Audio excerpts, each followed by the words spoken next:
Assalamualaikum warahmatullahi wabarakatuh. Om Swastiastu, Namo Buddhaya, dan salam kebajikan bagi kita semua.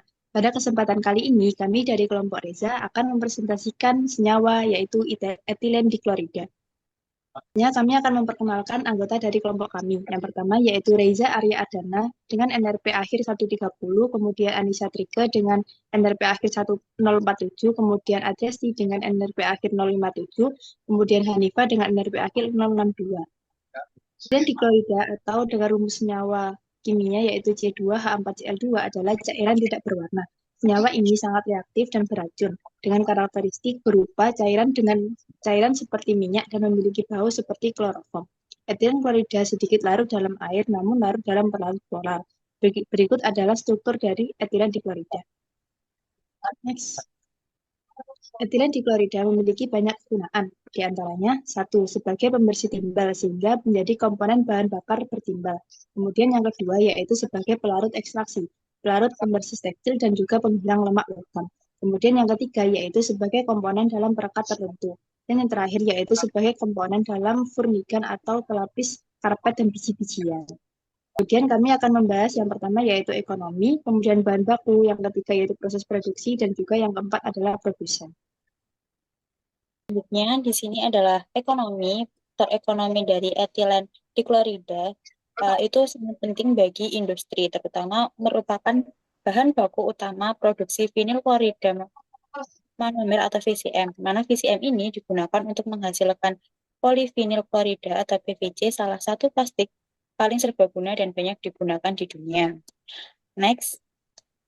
Faktor-faktor ekonomi pada etilen diklorida yang pertama adalah permintaan pasar, di mana permintaan pasar produksi etilen diklorida sangat erat kaitannya dengan permintaan pasar terhadap produksi turunannya terhadap PVC, di mana konsentrasi pasar etilen diklorida lebih dari 95% digunakan untuk memproduksi VCM yang kemudian diolah menjadi PVC. Kemudian PVC digunakan secara luas di sektor konstruksi sebagai pipa, kabel, jendela, dan lantai, sehingga pertumbuhan infrastruktur di negara-negara berkembang menjadi pendorong utama permintaan etilen diklorida. Permintaan PVC ini diperkirakan tumbuh sekitar 3-5% per tahun yang secara terus-menerus mendorong peningkatan produksi etilen diklorida. Next, faktor yang kedua adalah harga pasar, di mana harga etilen diklorida dipengaruhi oleh bahan bakunya, biaya biaya energi, permintaan PVC, dan dinamika perdagangan global. Pada tahun 2023, harga etilen diklorida sekitar 300 sampai $700 per ton. Harga etilen diklorida bervariasi di tiap wilayah, di mana pada Amerika Serikat harga etilen diklorida pada akhir kuartal ketiga 2024 adalah sekitar 245 US dollar per ton. Kemudian di Asia Tenggara harga EDC etilen diklorida di kawasan ini cenderung stabil meskipun permintaan dari sektor PVC tidak meningkat secara signifikan. Kemudian di daerah Eropa harga etilen diklorida tetap stabil sepanjang kuartal ketiga 2024 dan menunjukkan perubahan yang paling spesifik adalah di wilayah Belanda. Selanjutnya yang ketiga adalah perdagangan internasional, di mana perdagangan internasional etilen diklorida melibatkan beberapa negara utama sebagai produsen dan konsumen. Produsen utama yaitu negara-negara seperti Amerika Serikat, Cina, dan beberapa negara Eropa. Kemudian etilen diklorida biasanya diekspor dalam bentuk cair menggunakan kapal tanker kimia. Biaya logistik, kapasitas pelabuhan, dan regulasi lingkungan mempengaruhi aliran perdagangan. Tarif impor dan perjanjian dagang antar negara-negara untuk dampak pada perdagangan etilen diklorida. Negara-negara dengan kebijakan proteksionis dapat membatasi impor untuk melindungi industri-industri domestik.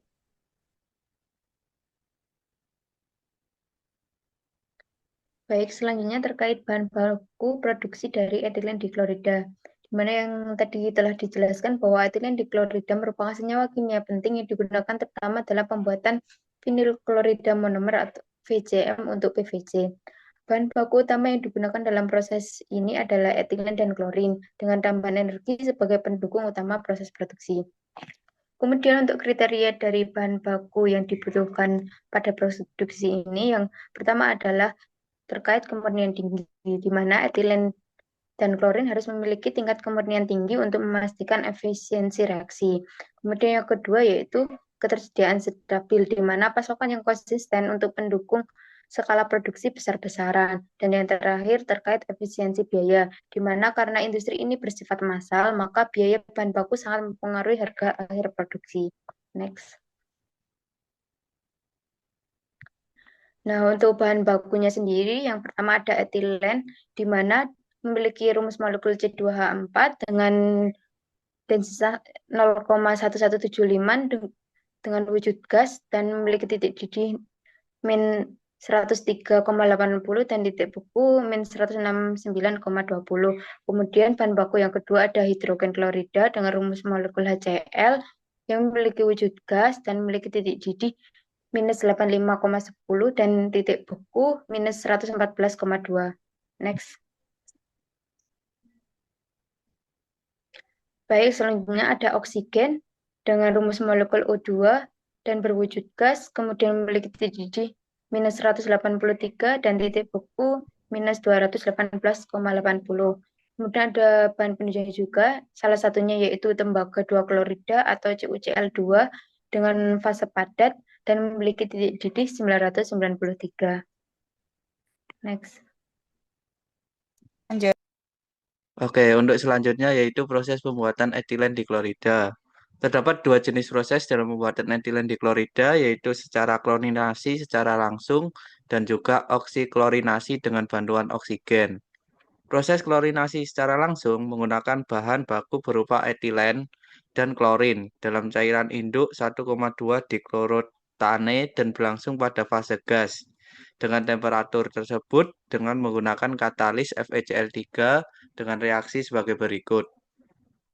Selanjutnya, gas HCl yang terbentuk dari reaksi substitusi kemudian dipisahkan dari reaksi itu, diserap dengan air sehingga diperoleh larutan HCl. Terus untuk bagian oksiklorinasi adalah proses klorinasi yang menggunakan gas hidrogen klorida HCl sebagai sumber klorin dengan oksigen sebagai oksidator. Proses oksiklorinasi dari etilen menjadi proses yang alternatif dalam pembuatan etilen diklorida. Proses ini biasanya digunakan dalam pabrik viril klorida terpadu dengan recovery HCl dari hasil cracking etilen diklorida menjadi vinil klorida. Proses ini berlangsung pada reaktor fluid bed atau reaktor fluid bed dengan menggunakan katalis tembaga klorida. Pembuatan etilen diklorida EDC dengan proses oksiklorinasi merupakan reaksi katalitik yang berlangsung pada fase gas. Pada proses oksiklorinasi, bahan baku yang digunakan yaitu etilen, HCl, dan oksigen yang direaksikan bersama untuk membentuk etilen diklorida dengan reaksi sebagai berikut.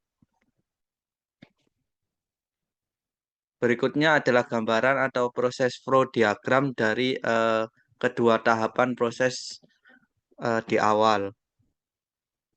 Tahap pertama yaitu proses oksiklorinasi, yaitu pada reaktor oksiklorinasi, etilen yang sudah berada di dalam reaktor dikontakkan dengan asam klorida anhidrat dari stream 2 dan udara tekan dari stream 3 dengan perbandingan molar tertentu. Reaksi dilangsungkan dalam fase gas dengan temperatur 200 derajat Celcius sampai 315 derajat Celcius. Pada proses ini, CuCl2 dipakai sebagai katalis. Selanjutnya yaitu dilakukan tahap quenching dengan air. Produk dari reaksi oksiklorinasi yaitu pada stream 4, lalu produk dialirkan ke knockout drum di mana etilen diklorida dan air dikondensasi pada stream 5. Produk yang sudah dikondensasikan dialirkan menuju dekanter di mana crude ADC dipisahkan dari fase cair dari produk di-recycle kembali ke dalam tahap quenching. Selanjutnya yaitu pada proses ini gas nitrogen dan gas inert lainnya dilepas ke atmosfer dari knockout drum peserta etilen diklorida. Maka dari itu konsentrasi etilen diklorida pada venice stream harus dikurangi dengan hasil absorpsi dari stripper.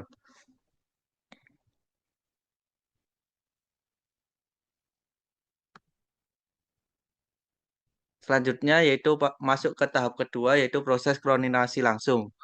Pada reaktor klorinasi langsung, etilen dari stream 1 direaksikan dengan klorin secara eksimolar pada temperatur 38 derajat Celcius sampai 49 derajat Celcius dengan tekanan 69 sampai 138 kPa. Pada umumnya, reaksi klorinasi langsung dilakukan dalam fase cair dengan bantuan katalis FeCl3. Produk keluaran reaktor pada stream 9 didinginkan dan dibersihkan menggunakan air untuk membuang asam klorida larut sebelum dialirkan ke stream 11 ke dalam penyimpanan crude etilen diklorida. Semua gas inert dilepas ke atmosfer dari cooler, sedangkan limbah cucian produk pada stream 12 dinetralkan dan dialirkan ke wastewater stream strip bersamaan dengan limbah cair hasil netralisasi dari tahap quenching dari proses oksiklorinasi pada stream 13 dan limbah cair dari kolom pengering pada stream 14.